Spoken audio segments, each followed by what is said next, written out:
सभी प्रभु प्रेमियों को मेरा प्यार भरा राधे राधे। इस वीडियो में हम चर्चा करेंगे इंदिरा एकादशी के व्रत की, क्योंकि ये श्राद्ध पक्ष में भी पड़ रही है और श्राद्ध पक्ष में पड़ने के कारण इस एकादशी का महत्व बहुत बढ़ जाता है। हम लोगों को बहुत ध्यान से इस एकादशी का व्रत करना चाहिए। कोई भी कार्य ऐसा ना करें जिससे हमारे पितृ हमसे रुष्ट हों।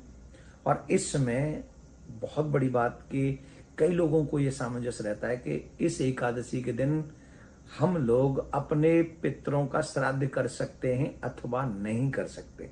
तो इस पे भी बहुत ध्यान से आपको ये पूरी कथा व्रत का पूरा इस वीडियो को आप सुने और ज्यादा से ज्यादा जल्दी लोगों को शेयर कर दें, क्योंकि मुझे पता है मैं लेट से ये वीडियो बना रहा हूं।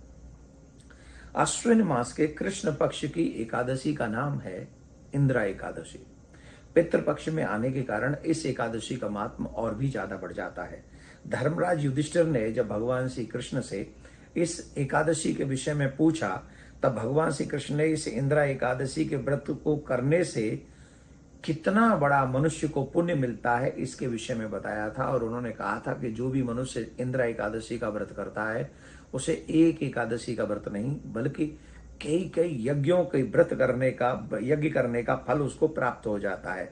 पितृपक्ष में इस एकादशी को आने से पितृगणों की आत्मा को तृप्त करने का अवसर भी मनुष्यों को प्राप्त होता है। और जो इस व्रत को ढंग से करते हैं उनके पितृ भी तृप्त उनसे हो जाते हैं, उन्हें पितरों की भी आशीर्वाद प्राप्त हो जाती है। इस दिन व्रती को दशमी तिथि के दिन से ही, मतलब दशमी की रात्रि से ही मन क्रम वचन से शुद्ध आहार विहार विचार करना चाहिए। और उसके बाद में एकादशी जब हम लोग सुबह ब्रह्म मुहूर्त में उठें, स्नान करें, स्नान करने के बाद फिर संकल्प करें, अपने हाथ में जल लेकर संकल्प लें, अपना नाम अपना गोत्र, और कहें कि हम एकादशी का व्रत करेंगे। और फिर उस एकादशी के दिन स्नान के बाद संकल्प के बाद भगवान का पूजन करें, अर्चन करें, वंदन करें। और वंदन करने के बाद में हम भगवान का, नारायण का, जो भी आपके इष्ट हैं उनका ज्यादा ज्यादा पूजन करना चाहिए, ज्यादा ज्यादा मंत्र का जाप करना चाहिए, असत्य वाणी से बचना चाहिए, क्रोध करने से बचना चाहिए, पृथ्वी पर शयन करना चाहिए, रात्रि में जागरण करना चाहिए, जो शयन तो करना ही नहीं चाहिए, मतलब समझ गए। और इस दिन अपने पितरों को ज्यादा याद करें, भगवान को याद करें, कीर्तन करें, और ज्यादा ज्यादा इसमें जितना भी इस एकादशी के दिन भजन दान जो मनुष्य जितना करेगा उसका लाभ उसको उतना ही मिलेगा।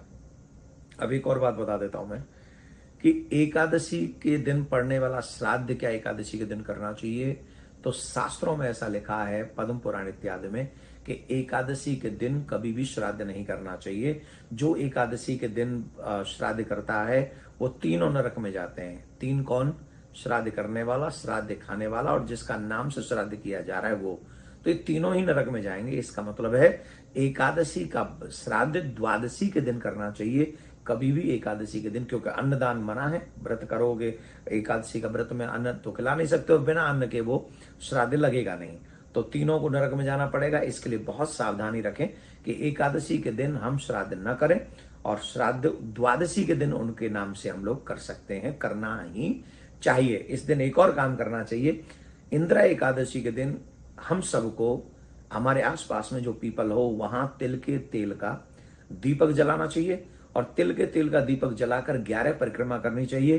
पितरों को प्रसन्न करने के लिए, उनके कल्याण के लिए उनसे प्रार्थना करनी चाहिए, और कहना चाहिए कि आप हम पर प्रसन्न हो, आप हमारे ऊपर दया करें।